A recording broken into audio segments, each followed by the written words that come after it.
हरे कृष्णा।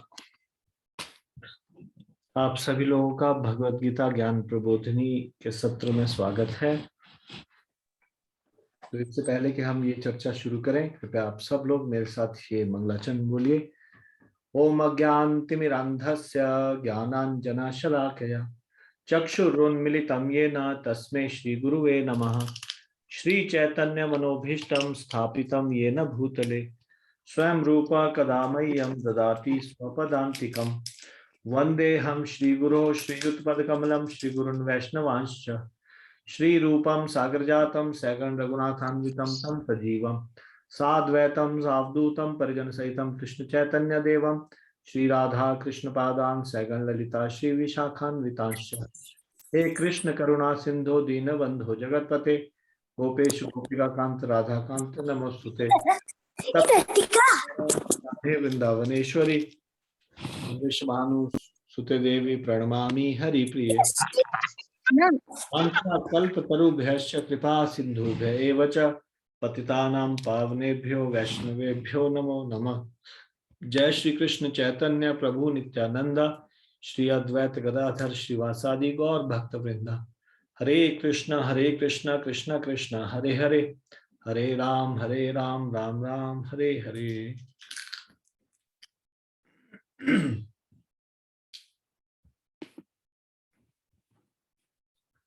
हरे कृष्णा।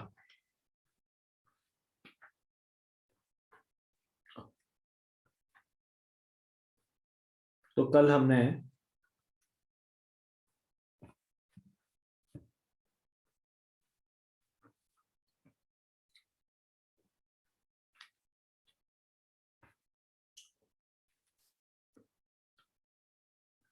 पाखंडी गुरु या फिर गुरु कौन नहीं होना चाहिए इसके बारे में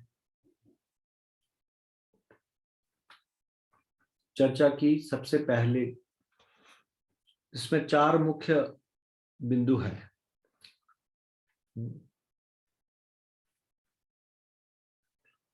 पहला है कि असंप्रदायिक नहीं होना चाहिए, संप्रदाय में होना चाहिए।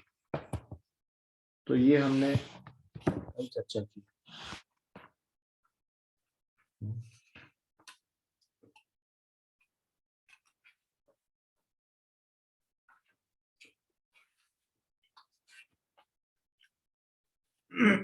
दूसरा बहुत महत्वपूर्ण बिंदु है, जो भी गुरु है उसके आचार और प्रचार में अंतर नहीं होना चाहिए। पाखंडी गुरु, ढोंगी गुरु कौन है? दूसरा है ढोंगी गुरु होना जिसका आचार और प्रचार में अंतर है।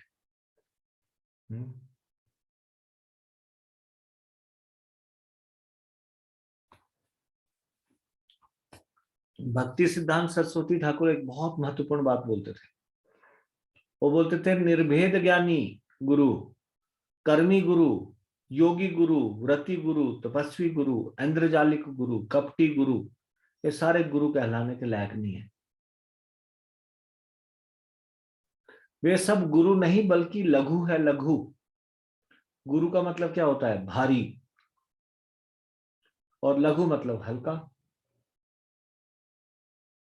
तो भक्ति सिद्धांत सरस्वती ठाकुर प्रभुपाद जी के गुरु महाराज कहते थे ये सारे गुरु नहीं है, ये भारी नहीं है, ये लघु है। लघु वे सब जीव के उपकारक नहीं है, अपितु आत्महिंसक और परहिंसक है। किंतु एकमात्र महाभागवत वैष्णव प्रामाणिक गुरु ही वास्तविक गुरु है और जीव पर दयामय और पर दुख दुखी है।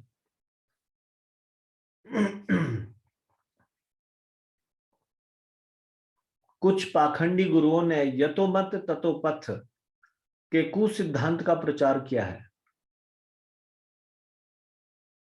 जैसा मत वैसा पथ।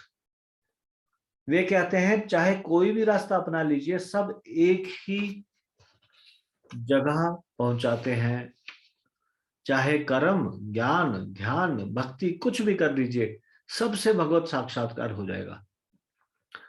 ये टोटली गीता के सिद्धांत के विपरीत है। भगवत गीता ऐसा नहीं कहती। भगवत गीता के 18वें अध्याय का 55वां श्लोक। भक्त्या माम अभिजानाति यावन यश्चास्मि तत्वतः ततो माम तत्वतो ज्ञात्वा विशते तदनंतरम। केवल भक्ति से मुझ भगवान को यथा रूप में जाना जा सकता है।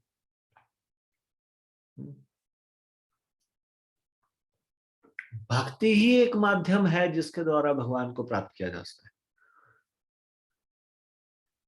ज्ञान के माध्यम से, कर्म के माध्यम से, अन्य किसी भी माध्यम से भगवत प्राप्ति नहीं हो सकती। ज्यादा से ज्यादा सायुज्य मुक्ति हो जाती है, जिससे कि दोबारा नीचे गिर सकते हैं।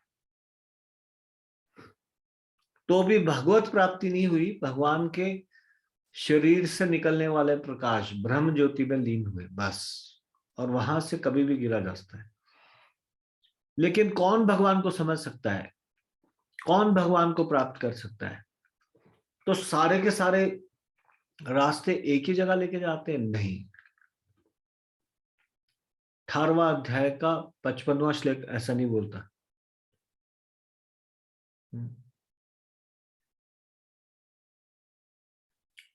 भगवत गीता के 11वें अध्याय का 54वां श्लोक 11.54।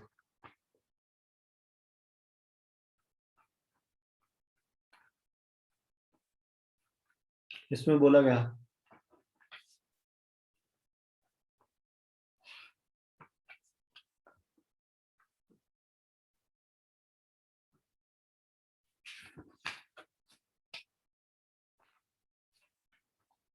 भक्त्या त्वनन्यया शक्य अहमेव विधो अर्जुन ज्ञातुम दृष्टुम च तत्वेन प्रवेष्टुम च परंतप। हे अर्जुन, केवल अनन्य भक्ति द्वारा मुझे उस रूप में समझा जा सकता है जिस रूप में मैं तुम्हारे समक्ष खड़ा हूं। यहां पे भी ये कह रहे हैं भगवान, अनन्य भक्ति के द्वारा मुझे समझा जा सकता है। अनन्य क्यों शब्द इस्तेमाल किया? सकाम कर्म और ज्ञान से रहित। तो फिर सोचिए, सकाम कर्म से और ज्ञान से कैसे भगवान को प्राप्त किया जा सकता है? नहीं किया जा सकता। भगवान कितनी बार बता चुके हैं। तो सारे रास्ते एक जगह कैसे जाते हैं?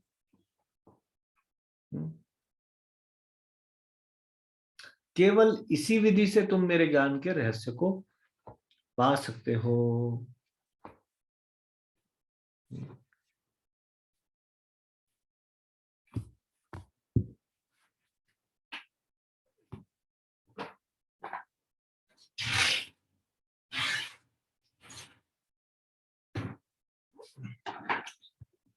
11वें अध्याय का 11वें स्कंद के 14वें अध्याय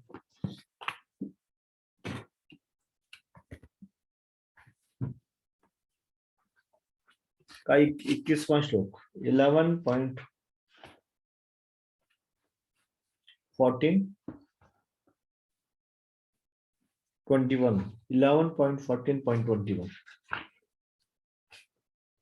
इसमें बोल रहे हैं, भक्त्या अहम एकया ग्राह्य। केवल और केवल भक्ति से मुझको ग्रहण किया जा सकता है। श्रद्धया आत्मा प्रिय सताम भक्ति पुनाति मन निष्ठा स्वपाक नपि संभवात। मुझ पर पूर्ण श्रद्धा से युक्त शुद्ध भक्ति का अभ्यास करके ही मुझ अर्थात पूर्ण पुरुषोत्तम परमेश्वर को प्राप्त किया जा सकता है। मैं स्वभावतः अपने उन भक्तों को प्रिय हूं जो मुझे ही अपनी प्रेमा भक्ति का एकमात्र लक्ष्य मानते हैं। ऐसी शुद्ध भक्ति में लगने से चंडाल तक अपने निम्न जन्म के कलमश से अपने को शुद्ध कर सकते हैं।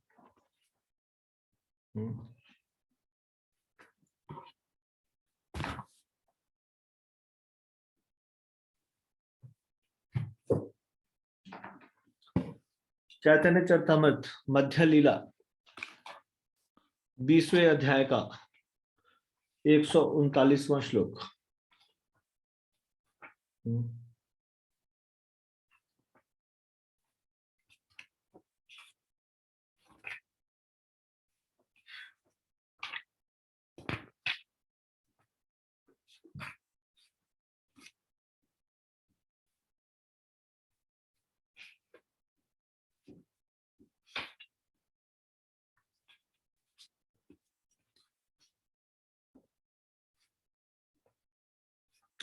अतएव भक्ति कृष्ण प्राप्तेर उपाय अभिधेय बलि तारे सर्वशास्त्र गाय।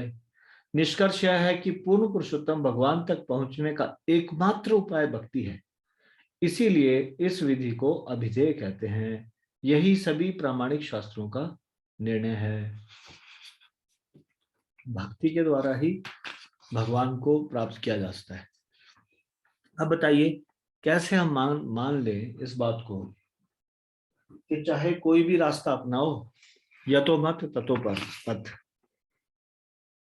चाहे कोई भी रास्ता अपना लीजिए, सब एक जगह जाते हैं। हम देखते हैं अगर हम रेलवे स्टेशन जाते हैं, चाहे सारी ट्रेनें एक जैसी दिखती हो, तब भी हम बड़ी सावधानी से ट्रेन का चुनाव करते हैं। मान लीजिए हमको बॉम्बे जाना है, अगर हम कलकत्ता की ट्रेन में बैठ जाएंगे तो हम बॉम्बे इज इन वेस्ट, पश्चिम में, और कलकत्ता ईस्ट में, तो एकदम ऑपोजिट डायरेक्शन में पहुंच जाएंगे। इसलिए सावधानी से चुनते हैं ना। जैसा यतो मत ततो पथ, ये कु सिद्धांत है। सारे रास्ते एक जगह पहुंचते हैं, ये सारा कु सिद्धांत है। अगर मान लो आप एक चौराहे पे खड़े हो जाओ, वहां पे 4 रास्ते जाते हैं अलग अलग जगह। एक रास्ते से आप पहुंचे वहां पे, बाकी 3 रास्ते दिखाई दे रहे हैं। अगर कोई बोले किसी भी रास्ते पे चले जाओ, एक ही जगह पहुंचोगे, क्या ये कोई मानने वाला एक बात है? क्या आप सच में एक ही जगह पहुंचोगे? क्या किसी भी रास्ते को अपना लोगे? कर्म ज्ञान योग से कभी भी भगवत साक्षात्कार संभव नहीं है। ध्यान दीजिए, कर्म ज्ञान योग से कभी भी भगवत साक्षात्कार संभव नहीं है। भक्ति यदि मिश्रित नहीं है उसमें, तो मुख्यतः भक्ति होना सबसे महत्वपूर्ण है। कर्म तो वैसे ही शास्त्रों में तिरस्कृत है। और जहां तक ज्ञान एवं ध्यान योग की बात है, वह बहुत कठिन है और केवल परमात्मा तक की अनुभूति करा सकते हैं, परंतु भगवान की नहीं। आजकल के पाखंडी गुरु 3-3 विवाह करके बैठे हुए हैं और करोड़ों का व्यापार करते हैं और अपने आप को भगवान बताते हैं। हजारों शिष्य बनाकर पैसा जमा करके मौज करते हैं, वेदों और नियमों का पालन नहीं करते। उनकी कथनी और करनी में बहुत अंतर होता है। ऐसे गुरुओं को दंड मिलना चाहिए। गलत चीज को गलत कहना ही चाहिए। वे अनेक लोगों को एक साथ दीक्षा देते हैं और कोई भी मंत्र चुनने के लिए कहते हैं। क्या ये कोई मजाक है? Is it a joke? आप भगवान को प्राप्त करना चाहते हैं? ठीक है, बताइए आपको कौन से भगवान पसंद है। मैं आपको बताता हूँ, एक भक्त है यहाँ पे शिमला में, तो वो जब इस्कॉन से नहीं जुड़े थे तो उन्होंने बताया, प्रभु जी सोलन में एक ग्राउंड है, ठोडो ग्राउंड बोलते हैं उसको, एक बड़ा सा ग्राउंड है। वहां पे एक कोई धर्म गुरु थे, वो आए और बहुत भीड़ जुटी। उनके मित्र ने उनको बुलाया, वो भी चले गए तो ये कोई पता नहीं था कि उस समय कोई दीक्षा का समारोह हो रहा है वहां पे। लेक्चर खत्म हुआ, अनाउंसमेंट हुई कि हिमाचल का सौभाग्य है, हिमाचल में सो कॉल्ड जो भी वो गुरु थे उनका नाम लिया गया, आजकल वो जेल में दुर्भाग्य से। तो वो आए हैं और जिसने दीक्षा लेनी है सब लोग आप लोग तैयार हो जाइए। और उसके बाद अनाउंसमेंट किया गया कि जिसको हनुमान जी का मंत्र चाहिए वो इस कोने में आ जाइए, जिसको काली देवी का मंत्र चाहिए वो इधर चले जाइए, जिसको शिव जी का मंत्र चाहिए वो इधर चले जाइए। एक साथ टोलियां बना दी, कौन किसको शिव जी का चाहिए, यानी कि कोई नाराज ना होके जाए, सब लोग कुछ ना कुछ लेके जाए। बस गुरु जी की संख्या में कमी नहीं आनी चाहिए, गुरु जी के शिष्यों की संख्या में कमी नहीं आनी चाहिए। गणेश जी के भक्त है कोई बात नहीं, तो भी, और शिव जी के हैं तो भी कोई बात नहीं, दुर्गा काली के हैं तो भी कोई बात नहीं। बताओ, इस प्रकार से ये कोई गुरु शिष्य को कह रहा है तुम चुनो मंत्र, और कोई नियम पालन करने के लिए नहीं कह रहा। क्या नियम है? कोई नियम नहीं।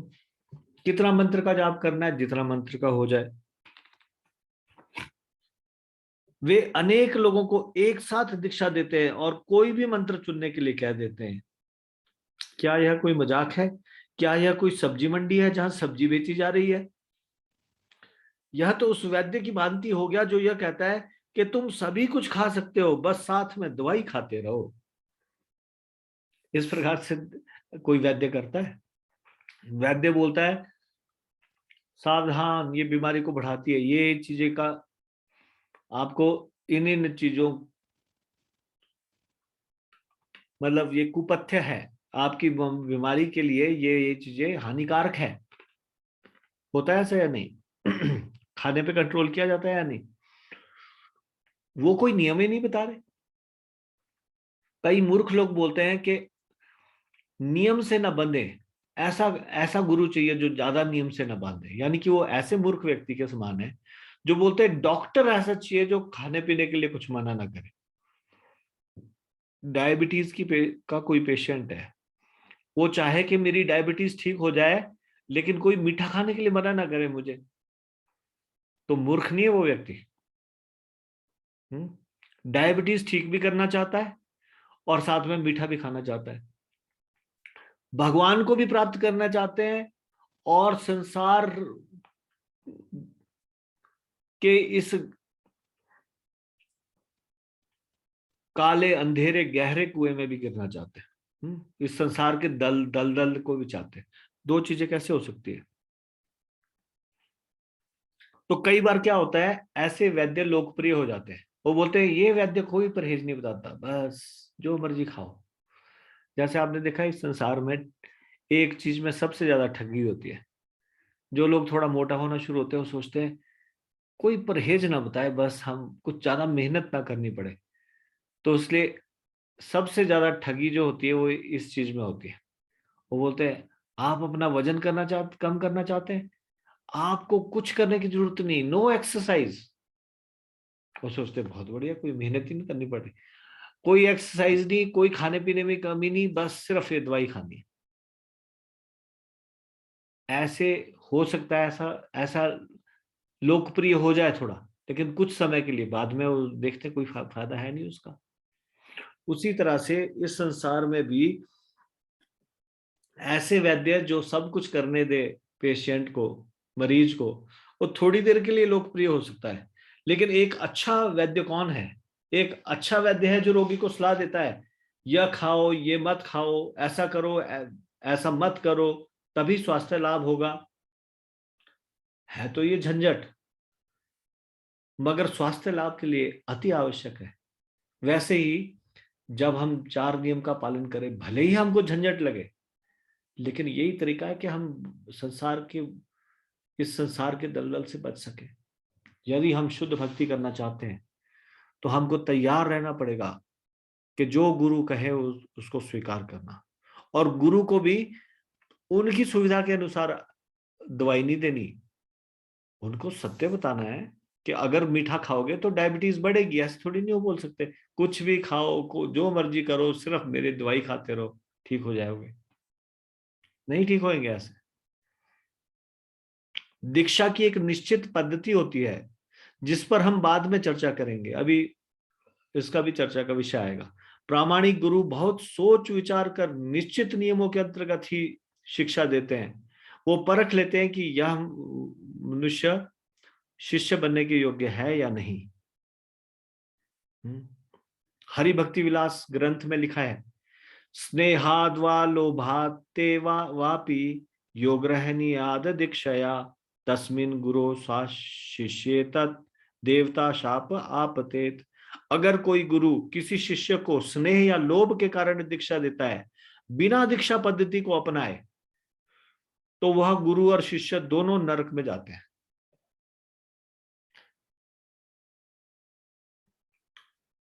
दीक्षा पद्धति यानी कि कुछ नियमों का पालन करना जरूरी है।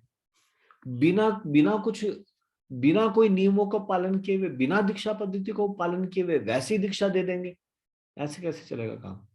ना गुरु कोई कमिटमेंट ले रहा शिष्य से, ना शिष्य को कमिटेड है, ना वो चाहता कि गुरु कुछ उसके जीवन में इंटरफेयर करे। गुरु को सिर्फ दक्षिणा से मतलब है, और शिष्य को सिर्फ गुरु की प्रतिष्ठा, लोग संसार में फेमस है इसलिए उसका नाम जुड़ गया उसके लिए। कई बार कई लोग इस प्रकार से गुरु बनाते हैं, जैसे कि it is a fashion to have a पॉमिम, क्या बोलते हैं वो छोटे से कद का कुत्ता होता है, पॉमेरियन। पॉमेरियन डॉग रखना एक फैशन स्टेटस सिंबल माना जाता है। हाँ, उनके घर में बड़ा सुंदर सा क्यूट सा कुत्ता है। तो वैसे ही उनके घर में एक बहुत बढ़िया गुरु, वो बड़ा फेमस, जैसे पहले एक चंद्रा स्वामी जी फेमस हुए थे ना, तो बड़े बड़े पॉलिटिशियन नाम के लेके अच्छा चंद्रा स्वामी का शिष्य है वो। हाँ, ऐसे ही कोई फेमस व्यक्ति के नाम से अपने आप को जोड़ देते हैं, ताकि सबके सामने थोड़ा सा प्रेस्टीज के साथ कह सके कि मैंने भी एक गुरु पाल रखा है। जैसे किसी ने कुत्ता पाल रखा होता है, वैसे कोई इस प्रकार से ना तो गुरु से कभी मिलना, ना कभी गुरु के प्रति कोई श्रद्धा, लेकिन एक गुरु है मेरे व्यू, घर में एक फोटो लगाइए ताकि लोग सोचे कि हाँ ये स्टेटस सिंबल है। To have A Guru is a status symbol, बड़ी स्टेटस की बात है। उनके गुरु जी बड़े फेमस है, ऐसी मेंटेलिटी इस प्रकार से। तो गुरु भी कई बार अगर ऐसे शिष्यों को अपना लेता है कि ये बड़ा धनी व्यक्ति है, बड़ा फेमस व्यक्ति है, तो बोलेंगे इन गुरु जी के बड़े बड़े शिष्य है, आईएएस आईपीएस। ऐसे गुरु और शिष्य दोनों नरक में मिलेंगे बाद में। दोनों दोनों वहां पे एकदम से नरक में कष्ट भोगते हुए फिर वो पहचाने कि मैं इसको बेवकूफ बना रहा था, ये मुझे बेवकूफ बना रहा था। दोनों अपना ही बेवकूफ बना रहे थे, वास्तव में कोई किसी का बेवकूफ नहीं बना सकता। हाँ? ऐसे गुरु शिष्य को दीक्षा देकर छोड़ देते हैं। जो गुरु शिष्य को दीक्षा देके छोड़ दे और उसका कभी पूछताछ ना करे,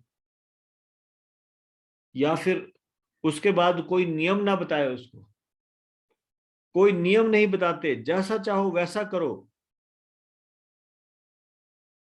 शिष्य गुरु से वर्षों तक नहीं मिलता, तो उससे संबंध ज्ञान लेने की बात तो दूर है। ऐसे गुरु बनाने का कोई लाभ नहीं। लेकिन लोग गुरु बनाते हैं दूसरों को दिखाने के लिए। ऐसे गुरु गुरु नहीं अपितु गारू होते हैं। गारू, गारू समझते हैं, गधे को बोलते हैं गारू। ऐसा गुरु गुरु नहीं है, वो क्या है, गारू है, गारू।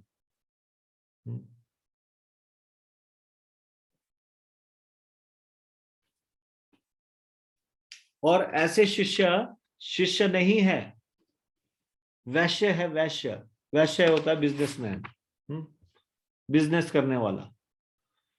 ऐसे पाखंडी गुरु का तत्काल त्याग कर देना चाहिए और सच्चे प्रामाणिक गुरु की खोज करनी चाहिए।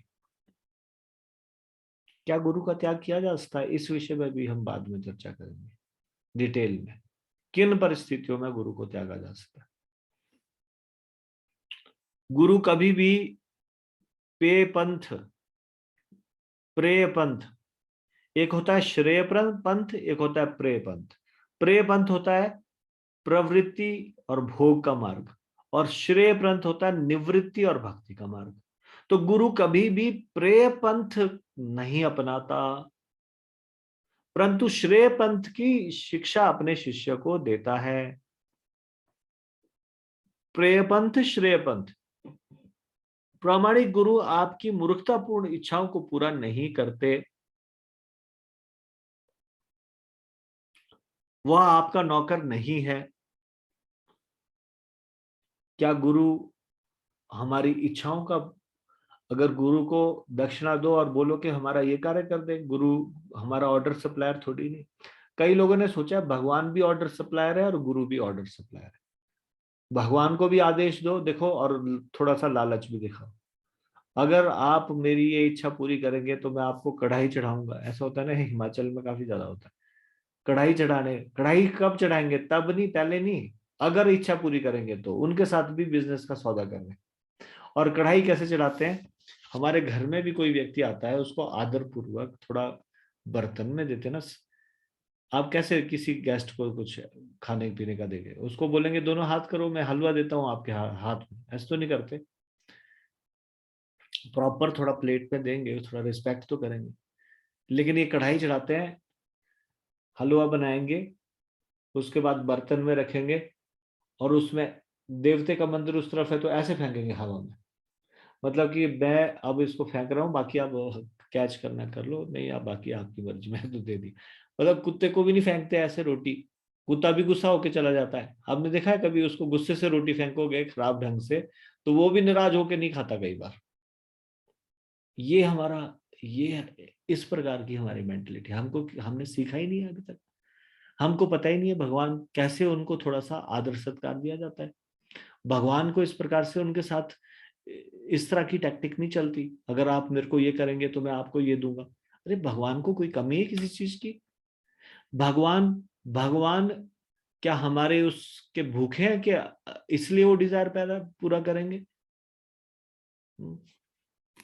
इस प्रकार से गुरु को भी हम इस तरह से करते हैं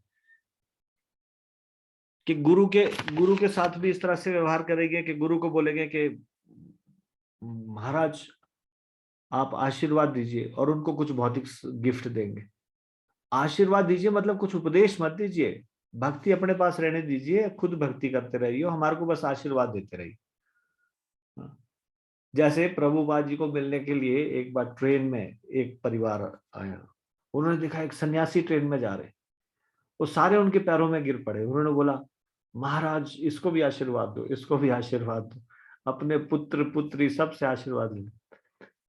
और उन्होंने बोला प्रभुपाद जी ने कि मेरा आशीर्वाद यही है कि आप हरे कृष्ण महामंत्र का जप करना शुरू करो। बोलते महाराज जी इतना समय नहीं होता, ये तो आपके पास तो बहुत समय, आप करते रहिए, बस हमारे को आशीर्वाद देते रहिए। यानी कि भक्ति भक्ति जो है ना, ये हमारे बस का काम नहीं है। हमारे को तो बस आशीर्वाद दो, दक्षिणा ले लो, बता दो कितनी दक्षिणा है, दक्षिणा दे देते हैं। They are they act as businessman. ऐसा शिष्य शिष्य नहीं, वैश्य है। ठीक तो बोला इसमें कि वैश्य मतलब बिजनेस कर रहा है कि हाँ ठीक है गुरुजी हमारे को कुछ आदेश मत दो, बस आशीर्वाद देते रहो, बताओ कितना कितना आप क्या सेवा की जाए, मतलब कितने पैसे दें आपको, कितना, ताकि आप कुछ बोले ना, बस सिर्फ आशीर्वाद देते हैं। उन लोगों को लगता है कि आशीर्वाद, बस गुरु का आशीर्वाद मिलता रहे, कुछ कुछ उपदेश ना मिले। प्रामाणिक गुरु आपकी मूर्खतापूर्ण इच्छाओं को पूरा नहीं करता। वह आपका नौकर नहीं है जो आपकी समस्याओं का हल निकालता रहे। अब जो ठग गुरु होगा उसके पास लोग जाएंगे और बोलेंगे गुरु महाराज बड़ी समस्या है, बिजनेस में लॉस हो गया। वो बोलेंगे बिजनेस में लॉस हो गया, ठीक है तो चलो ये अनुष्ठान कराना पड़ेगा, और इस अनुष्ठान में इतना खर्चा आएगा। वो बोलेंगे ठीक है गुरु महाराज। बोलेंगे गुरु महाराज की जय, गुरु महाराज बहुत कृपालु है। गुरु महाराज जी को भी लग रहा है बढ़िया है, मतलब पैसा तो आ रहा है थोड़ा सा अनुष्ठान के नाम पे। ये गुरु का कार्य है क्या? ये गुरु का कार्य है कि किसी का बिजनेस सही करे, किसी का धन, संसार में प्रॉब्लम आ रही हो सॉल्व, संसार की प्रॉब्लम सॉल्व करते। असली प्रॉब्लम सॉल्व करते गुरु, भगवान की भक्ति बता के। भक्ति से सारी प्रॉब्लम सॉल्व होती है। तो प्रामाणिक गुरु शिष्य की मूर्खतापूर्ण इच्छाओं को पूरा नहीं करता। अब वो कुछ भी मूर्खतापूर्ण इच्छा करते रहेंगे तो गुरु जी उसको पूरा करते रहेंगे। ये क्या प्रामाणिक गुरु के लक्षण है क्या? वह आपका नौकर नहीं है जो आपकी समस्याओं का हल निकालता रहेगा। वह ईश्वर तक पहुंचने का माध्यम है। भौतिक इच्छाएं व्यर्थ होती हैं, वे हमें सांसारिक मोह में फंसाती हैं। उन इच्छाओं को पूरा करना एक और मूर्खता है। तो संसार की इच्छाओं को पूरा करता रहेगा गुरु, तो क्या है, वो एक तरह से अपने शिष्यों की इच्छाओं को पूरा करना एक और मूर्खता है। इसलिए सही गुरु ऐसे शिष्यों को कभी नहीं अपनाता जो अपने जीवन का लक्ष्य ही नहीं जानते। और गुरु के आदेश को भी नहीं मानते। गुरु, ऐसे लोग जीवन के लक्ष्य को नहीं जानते और गुरु का और अपना समय नष्ट करते रहते हैं। वास्तव में जहां योग्य शिष्य हो और जहां पे योग्य शिष्य और योग्य गुरु होते हैं, वहीं पर कृष्ण वास करते हैं। गुरु और शिष्य का संबंध एक अंकुराणाक्षय पत्नी और वीर्यवान पति के समान है। जिस प्रकार संतान उत्पत्ति के लिए अंकुराणाक्षय पत्नी और वीर्यवान पति की आवश्यकता होती है, उसी प्रकार भक्ति प्राप्ति के लिए एक प्रामाणिक गुरु और जिज्ञासु शिष्य की आवश्यकता होती है।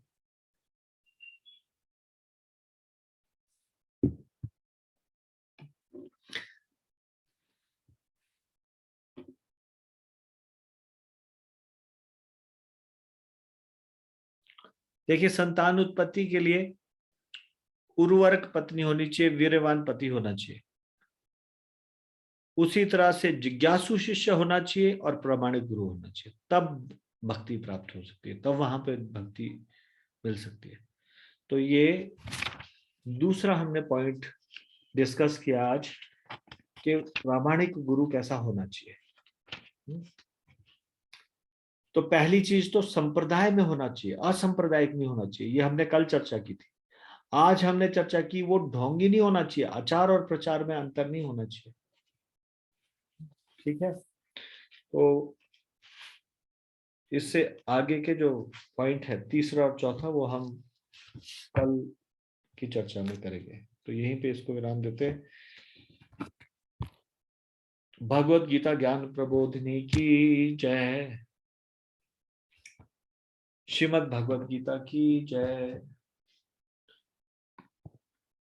शिल प्रभुपाद की जय। निताई गौर प्रेमानंदे। हरि हरि बोल।